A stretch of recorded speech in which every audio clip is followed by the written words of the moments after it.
Another not bad day outside. A little windy. Could be doing something fun, like going for a drive, being at the lake, even flying a kite.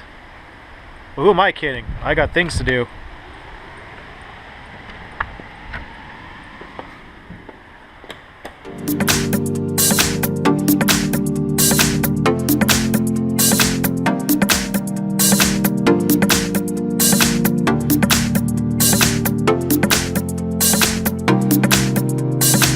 Yeah, all ready to go.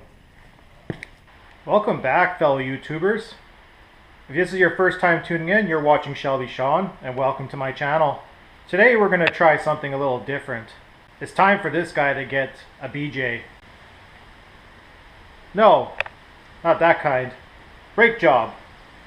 Perverts. It's not for me, it's for this. Camaro.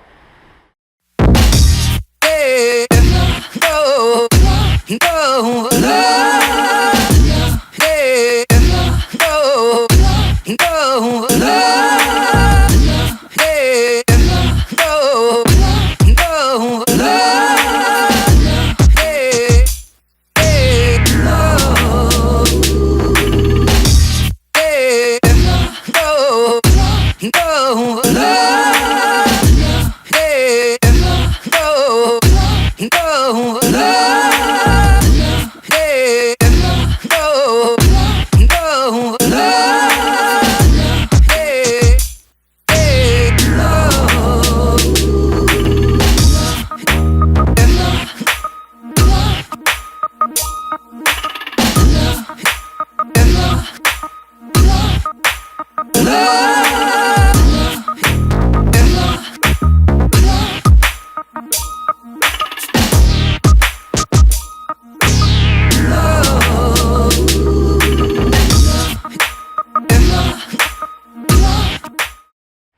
This Camaro is powered by 5.7 liter, 350 cubic inch LT1. It's about 285 horsepower with 335 foot-pounds of torque. For this year, it was one of the leading cars for pony cars. This unfortunately is a 4-speed automatic, but it's not mine. It's my friend's car, and she's owned this for about 10 years now and second owner, so pretty cool. It's a 30th anniversary edition, and it's bone stock. There's nothing done to this car except for the parts that have to be replaced. No exhaust, no nothing. I guess a K&N air filter if you consider that a performance part. This car is by far not perfect. There's some wear and tear there. That obviously has to be changed out. I've converted the headlights for her to HIDs, and there's a scuff on the back bumper, but otherwise than that, the car's in really nice shape. So today obviously what I'm doing is brakes is one thing, but both wheel hubs have to be replaced in the front, and also I have to do an oil change on it and a few little miscellaneous like lights and whatnot. So might as well get cracking. I got a full list to do. So partway into the oil change right now. I got the oil drained out of the oil pan, but I had to of course, and there's a mess down there, put a jack stand on one side and lower it all the way down so I can actually drain the oil out, because it's angled right on the side to get most of the oil out of the oil pan. Well, yeah, just cruising along, getting her done. Alright, oil change is done for now. I just got to top it off when I get started and moved. Now I'm just trying to brace some jack stands so I can get the wheels off. Right there, I'm going to have to move them to the center, I think, and put the ramps underneath just for extra protection. No harm in that. Alright, car is braced. Let's get this wheel off now.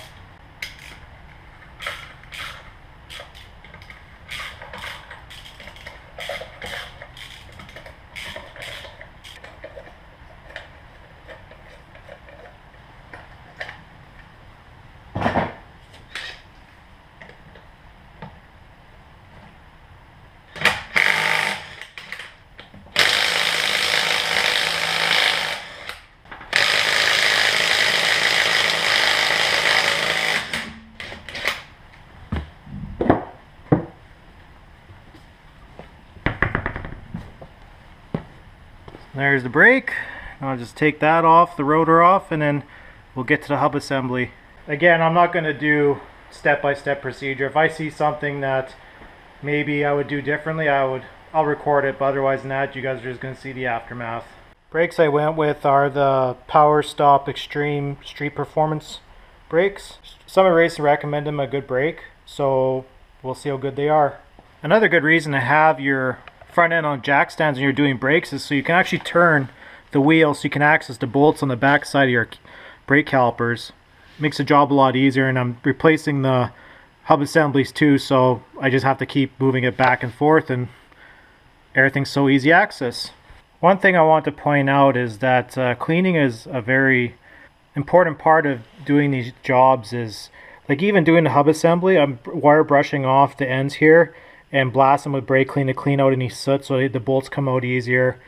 And same with these areas, and the piston on the other side is good to clean right around here, the steel, before you actually push it back in, so the dirt doesn't go into the seal. Out with the old, in with the new, and by video magic, bam, hub installed, just like that.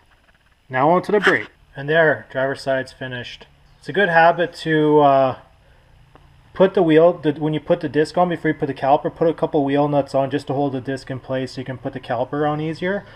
And always follow your torque specs for all your bolts. Even if you're doing the hub assembly, that should be torqued a certain amount with blue Loctite. Well, here we go, day 2.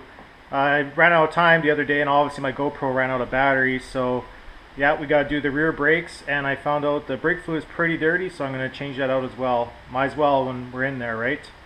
So here we go. Tires off, and there's relatively simple 2 bolts, like right there. And there's one down below to take off. I already loosened them, so let's get this thing off of here.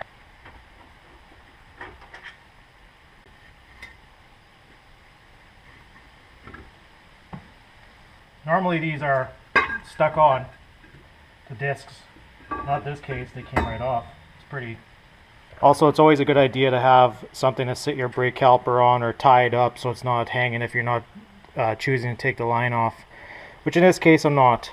Again, cleaning is always a good part of dealing with your brakes. As you can see where your pins ride right there, it's all gummed up from the years of sitting and being used there. So take some brake clean, give her a good scrub, put some the grease they provided in the kit to lube them back up and assemble it. Just like that, it's all back together. So just on to the next side. I even bled out the brakes using a hose in a jar by myself. Also, I just wanted to show a simple way to bleed the brakes by yourself. You just got a jar with a rubber hose running into it. Put on the bleeder screw. Just go inside, push it, the brake pedal, until you get clear fluid coming out, and yeah, tighten it up, and then you're all good.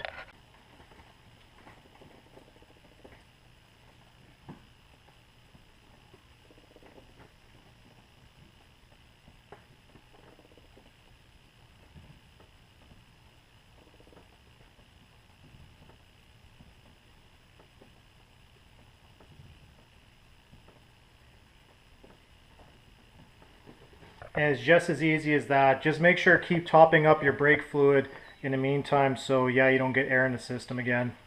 Sparkle, sparkle. There you have it, viewers. The brakes are all done, lines are bled, ready to go for a drive. If you guys like this video, give it a big thumbs up. Don't forget to subscribe, and you're gonna have to wait till the next video for the joyride. Alright, later.